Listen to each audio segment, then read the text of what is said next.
First কে বলবে? cow, goat, no, sorry, cow বলেছো?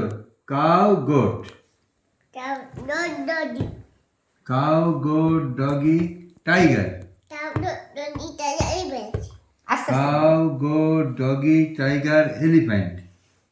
গুনে গুনে হ্যাঁ আমি বলতে হবে বিয়ার, tiger, polar গেল rhino, গেল গলিয়েছে। ভালো প্রথম করে থেকে বলো, প্রথম আস্তে ভালো আস্তে করে মন দিয়ে ভালো বলো, করে খেলো, আবার ভালো করে, আবার ধীরে প্রথম ধীরে থেকে বসে খেলো। বসে, নাহলে ভুলে যাবে। cow, cow, goat, বলো even doggy, না না, না, ওরম না। কাউ গোর বলো, cow, dog, তারপরে ওরকম করে বললে হবে। Elephant. আবার প্রথম থেকে, আবার প্রথম থেকে ওরকম দেখো এরকম শোনো, কাউ গোট, বাবু তুমি কাউ বলেছো, বাবুজি গোট বলেছে। cow, dog, হ্যাঁ, তারপর তুমি বলো, elephant, doggy, একটা বলতে হবে তো। আবার প্রথম থেকে প্রথম খেলছো, থেকে হচ্ছে তো, এটা প্রথম থেকে। আবার প্রথম থেকে 1 হচ্ছে। 2